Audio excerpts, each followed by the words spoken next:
Hello students, welcome to our online study YouTube channel.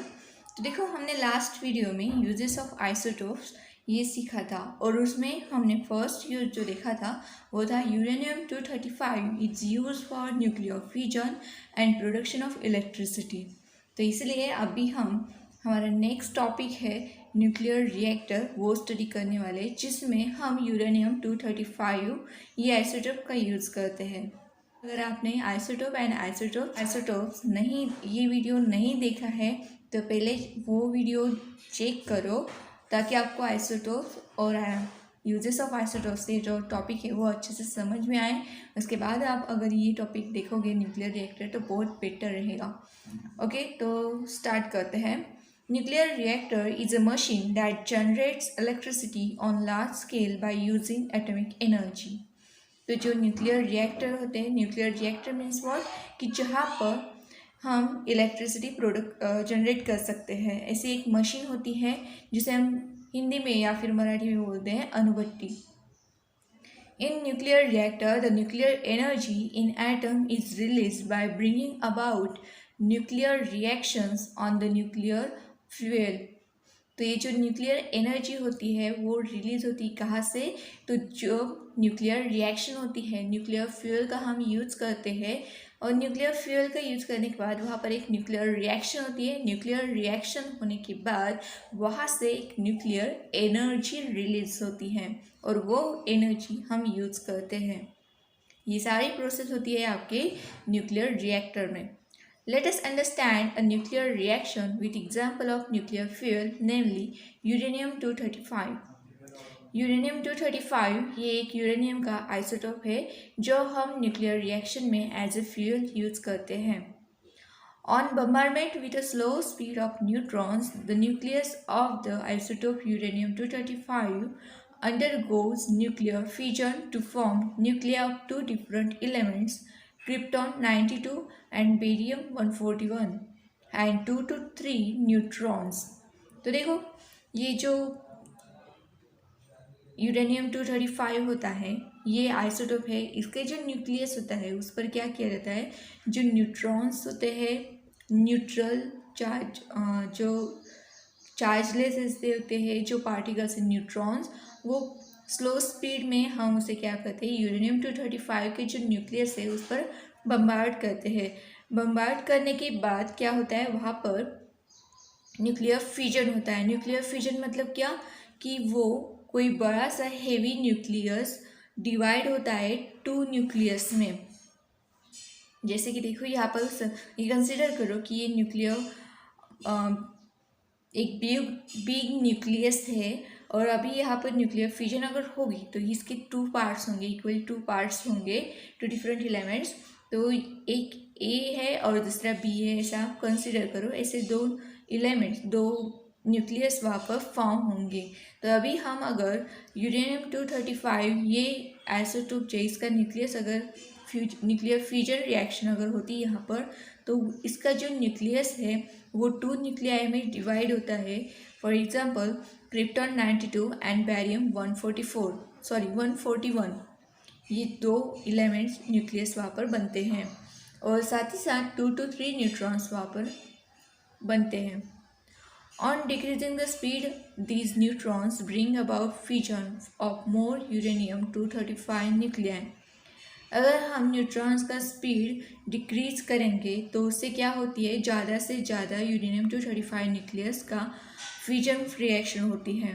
In this way a chain reaction of nuclear fusion takes place, और इस तरह nuclear fusion reaction होती है। तो आप इस डायग्राम में देख सकते हो कि जो यूरेनियम 235 है उस पर ये जो न्यूट्रॉन है वो अभी बम्बार्ड करने वाला है और वहाँ पर न्यूक्लियर फ्यूजन रिएक्शन होती है, न्यूक्लियर रिएक्शन होती है।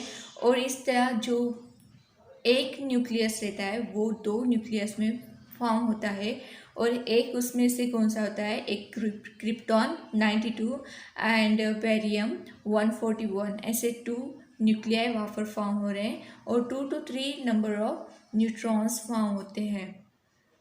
A large amount of nuclear energy is released during a chain reaction of fission. जब ये चेन रिएक्शन होती है, और साथ ही साथ ये आप यहाँ पर देख सकते हो, ये न्यूक्लियर रिएक्शन के थ्रू हमें बहुत सारी लार्ज अमाउंट में क्या मिलती है, nuclear energy. The chain reaction is kept under control to prevent the probable explosion. और ये जो रिएक्शन है वो बहुत ही एक्सप्लोजिव है. अगर हम इसे कंट्रोल में नहीं रखेंगे तो वहाँ पर एक्सप्लोजन हो सकता है. तो इसीलिए हमें इस रिएक्शन को कैसे रखना पड़ता है, कंट्रोल में रखना पड़ता है, ताकि वहाँ पर कोई भी एक्सप्लोजन ना हो सके.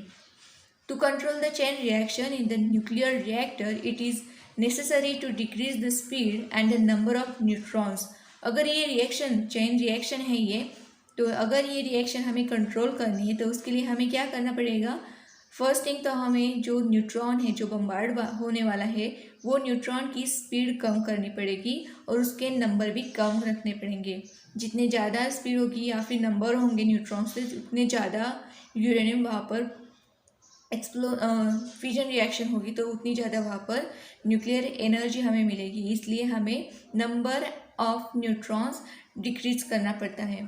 For this purpose the following provision is made in a nuclear reactor.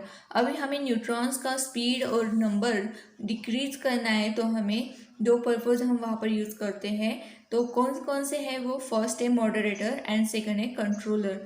तो मॉडरेटर क्या होता है, मॉडरेटर ग्राफाइट और heavy water is use as a moderator for reducing the speed of neutrons. Neutrons का स्पीड हमें रिड्यूस करना है, कम करना है, तो उसके लिए हम ग्राफाइट या फिर हेवी वाटर यूज़ करते हैं एज अ मॉडरेटर. मॉडरेटर मतलब क्या कि जो कोई भी स्पीड को कंट्रोल करता है, उसे हम कहते हैं मॉडरेटर. सेकेंड है controller. To reduce the number of neutron by absorbing them, rods of boron, cadmium, beryllium, etc. are used as a controller. अगर हमें न्यूट्रॉन्स का नंबर कम करना है, रिड्यूस करना है, तो उसे ऑब्जॉर्ब करते हैं न्यूट्रॉन. उस न्यूट्रॉन्स को ऑब्जॉर्ब करते हैं. कौन ऑब्जॉर्ब करेगा, रॉड्स ऑफ बोरॉन या फिर रॉड्स ऑफ कैडमियम या फिर रॉड्स ऑफ बेरिलियम. हम ये एज अ कंट्रोलर यूज़ करते हैं, जो न्यूट्रॉन्स के नंबर रिड्यूस करके रखता है. तो ये हुआ मॉडरेटर एंड कंट्रोलर.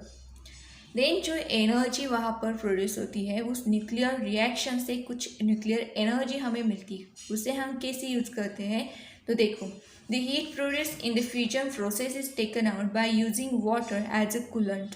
और फिर तब हम वाटर को एज अ कूलेंट, मतलब जैसे कोई, अगर हमें फॉर एग्जांपल हम घर का एग्जांपल लेते हैं.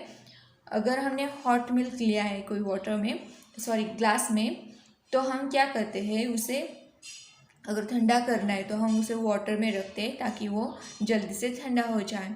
और फिर हम अगर आपने ऑब्जर्व किया होगा तो जो वाटर है वो हॉट होता है या फिर थोड़ा सा मिनट गर्म हो जाता है.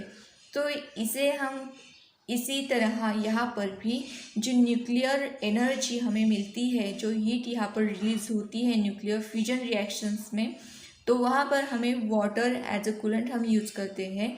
Water is transform into steam. और जो हीट होने की वजह से वो वाटर जो है वो स्टीम में ट्रांसफॉर्म हो जाता है.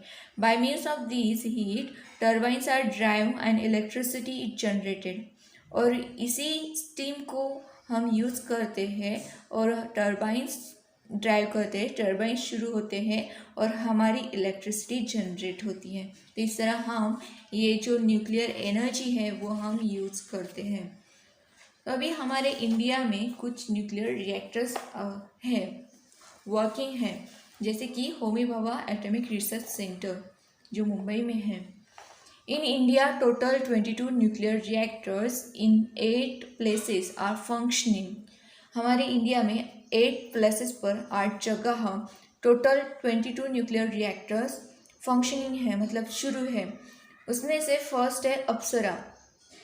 अप्सरा at Bhabha Atomic Research Centre in Mumbai is the first nuclear reactor in India which went critical on 4th August 1956.